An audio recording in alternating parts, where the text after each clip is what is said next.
जय जय श्री राधे श्रीमद् भागवत महापुराण दशम स्कंद सप्तविशो अध्याय। श्री कृष्ण का अभिषेक। श्री सुखदेव जी कहते हैं, परियत जब भगवान श्री कृष्ण ने गिरिराज गोवर्धन को धारण करके मूसलाधार वर्षा से ब्रज को बचा लिया, तब उनके पास गोलोक से कामधेनु बधाई देने के लिए और स्वर्ग से देवराजेंद्र अपने अपराध को क्षमा कराने के लिए आए। भगवान का तिरस्कार करने के कारण इंद्र बहुत ही लज्जित थे, इसलिए उन्होंने एकांत स्थान में भगवान के पास जाकर अपने सूर्य के समान तेजस्वी मुकुट से उनके चरणों को स्पर्श किया। परम तेजस्वी भगवान श्री कृष्ण का प्रभाव देखकर सुनकर इंद्र का ये घमंड जाता रहा कि मैं ही तीनों लोकों का स्वामी हूँ। अब उन्होंने हाथ जोड़कर उनकी प्रार्थना स्तुति की। इंद्र ने कहा, भगवान आपका स्वरूप परम शांत ज्ञानमय और रजोगुण तमोगुण से रहित एवं विशुद्ध प्राकृतिक सत्वमय है। ये गुणों के प्रभाव रूप से प्रतीत होने वाला प्रपंच की ओर मायामय है, क्योंकि आपका स्वरूप ना जानने के कारण ही आप में इसकी प्रतीत होती है। जब आपका संबंध अज्ञान और उसके कारण प्रतीत होने वाले देह आदि से है ही नहीं, फिर उन देह आदि की प्राप्ति के कारण तथा उन्हीं से होने वाले लोभ क्रोध आदि दोष तो आपस में हो ही कैसे सकते हैं। प्रभु, इन दोषों का होना तो अज्ञान का लक्षण है। इस प्रकार यद्यपि अज्ञान और उससे होने वाले जगत से आपका कोई संबंध नहीं है, फिर भी धर्म की रक्षा और दुष्टों का दमन करने के लिए आप अवतार ग्रहण करते हैं और अनुग्रह भी करते हैं। आप जगत के पिता और गुरु और स्वामी हैं। आप जगत का नियंत्रण करने के लिए दंड धारण किए हुए दुष्तर काल हैं। आप अपने भक्तों की लालसा पूर्ण करने के लिए स्वच्छंदता से लीला सही प्रकट करते हैं, और जो लोग हमारी तरह अपने को ईश्वर मान बैठते हैं उनका मर्दन करते हैं। अनेकों प्रकार की लीला मर्दन करते हुए अनेकों प्रकार की लीला करते हैं।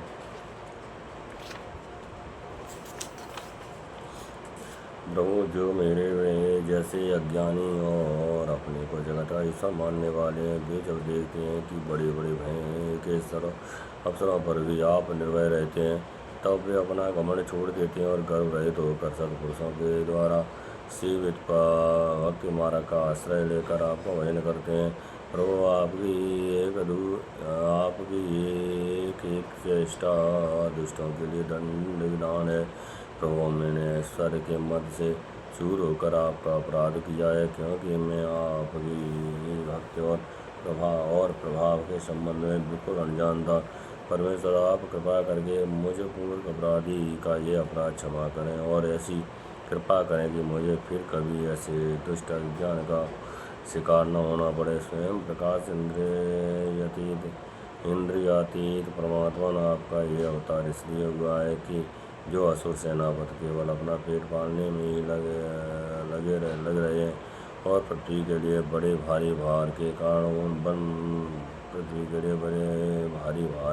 बन रहे हैं, उनका वध करके उन्हें मोक्ष दिया जाए। और जियो आपके चरणों के सेवक हैं, आज्ञाकारी भक्तियान हैं, उनका अभ्युदय हो, उनकी रक्षा हो। भगवान, मैं आपको नमस्कार करता हूँ। आप सर्वंतर्यामी हैं, सर्वंतर्यामी पुरुषोत्तम तथा सर्वात्मा महावासुदेव हैं। आप योगी एकमात्र स्वामी भक्त वत्सल एवं सबके चित्त को आकर्षित करने वाले हैं। मैं आपको बार बार नमस्कार करता हूँ। आपने जीवों के समान कर्मवश होकर नहीं, स्वतंत्रता से अपने भक्तों की तथा अपनी इच्छा के अनुसार शरीर स्वीकार कर अपनी इच्छा के अनुसार शरीर स्वीकार किया है। आपका यह शरीर भी विशुद्ध ज्ञान रूप है। आप सब कुछ हैं, सबके कारण हैं और सबके आत्मा हैं। मैं आपको बार बार नमस्कार करता हूँ। भगवान, मेरे अभिमान का अंत नहीं है और मेरा क्रोध भी बहुत ही तीव्र मेरे बस के बाहर है। जब मैंने देखा कि मेरा यज्ञ तो नष्ट कर दिया गया है, तब मैंने मूसलाधार वर्षा और आंधी के द्वारा सारे ब्रह्मांड को नष्ट कर देना चाहा, परंतु प्रभु, आपने मुझ पर बहुत ही अनुग्रह किया। मेरी चेष्टा व्यर्थ होने से मेरे घमंड की जड़ उखाड़ गई। आप मेरे स्वामी हैं, गुरु हैं और मेरे आत्मा हैं। मैं आपकी शरण में हूँ। भगवान हूँ।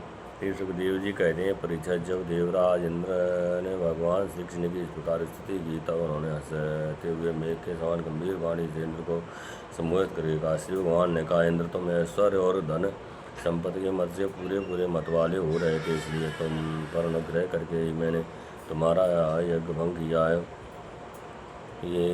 है। ये इसलिए कि अब तुम मुझे नित्य निरंतर स्मरण रख सको। जो ऐश्वर्य और जो ऐश्वर्य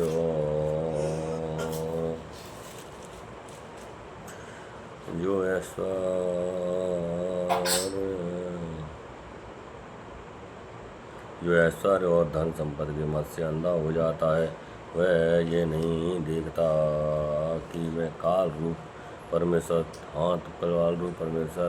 हाथ में दंड लेकर उसके सिर पर सवार हूँ। मैं जिस पर अनुग्रह करना चाहता हूँ उसे ऐश्वर्य भ्रष्ट कर देता हूँ। इंद्र तुम्हारा मंगल हो। अब तुम अपनी राजधानी अमरावती में जाओ और मेरी आज्ञा का पालन करो। अब कभी घमंड न करना, नित्य निरंतर मेरी सन्निधि का, मेरे संयोग का अनुभव करते रहना और अपने अधिकार के अनुसार उचित रीति से मर्यादा का पालन करना। परीक्षित भगवान इस प्रकार आज्ञा दे ही रहे थे कि मनुष्य कामधेनु ने अपनी संतानों के साथ गोप वेशधारी परमेश्वर श्री कृष्ण की वंदना की और उनको संबोधित करके कहा, कामधेनु ने कहा, सच्चिदानंद घन स्वरूप श्री कृष्ण आप महायोगी योगेश्वर हैं, आप स्वयं विश्व हैं, आपके परम कारण स्वयं विश्व हैं, विश्व के परम कारण हैं, अच्युत हैं, संपूर्ण विश्व के स्वामी। आपको अपनी रक्षक के रूप में प्राप्त हम सनाद हो गए। आप जगत के स्वामी हैं, परंतु हमारे तो परम पूजनीय आराध्य ही हैं। प्रभु इंद्र त्रिलोकी के इंद्र हुआ करें, परंतु हमारे इंद्र तो आप ही हैं। अतः आप ही को ब्राह्मण देवता और साधुओं की रक्षा के लिए हमारे इंद्र बन जाइए। हम गौएं ब्रह्मा जी की प्रेरणा से आपको अपना इंद्र मानकर अभिषेक करेंगे। विश्वात्मन आपने पृथ्वी का भार उतारने के लिए ही अवतार धारण किया। श्री सुखदेव जी कहते हैं, परीक्षित भगवान श्री कृष्ण ने ऐसा कहकर कामधेनु ने अपने दूध से और देवताओं की प्रेरणा से देवराज इंद्र ने ऐरावत की सूर्य के द्वारा लाए हुए आकाश गंगा के जल से देव ऋषियों के द्वारा यदुनाथ श्री कृष्ण का अभिषेक किया। उस समय वहाँ नारद, तंबुरु आदि गंधर्व विद्याधर से दौराचाण पहले से ही आ गए थे। वे समस्त संसार के पाप ताप को मिटा देने वाले भगवान के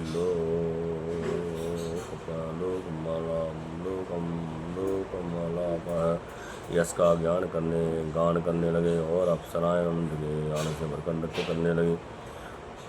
मुख्य देवता भगवान की स्तुति करके उन पर नंदन के दिव्य पुष्पों की वर्षा करने लगे। तीनों लोकों में ब्रह्मानंद की बाढ़ छा गई और गंगों के स्तनों से आप इतना दूध गिरा कि पृथ्वी गीली हो गई। नदियों में विविध रसों की बाढ़ आ गई, वृक्षों से मधुधारा बहने लगी। बिना जोते हुए पृथ्वी में अनेक प्रकार की औषधियाँ अन्न पैदा हो गए। पर्वतों में छिपे हुए मणिमाणिक के स्वयं ही बाहर निकल आए। परीक्षित भगवान श्री कृष्ण का अभिषेक होने पर जो जीव स्वभाव से ही क्रूर हैं वे भी वैरीहीन हो गए, उनमें भी परस्पर मित्रता हो गई। इंद्र ने इस प्रकार गौ और गोलोक के स्वामी जी के श्री गोविंद का अभिषेक किया और उनसे अनुमति प्राप्त होने पर देवता गंधर्वाद के साथ स्वर्ग की यात्रा की। ये श्रीमद्भागवते महापुराणे परमहंसायां संहितायां दशम स्कंदे पूर्वार्धेन्द्र स्तुति नाम सप्तदशोऽध्याय। जय जय श्री राधे।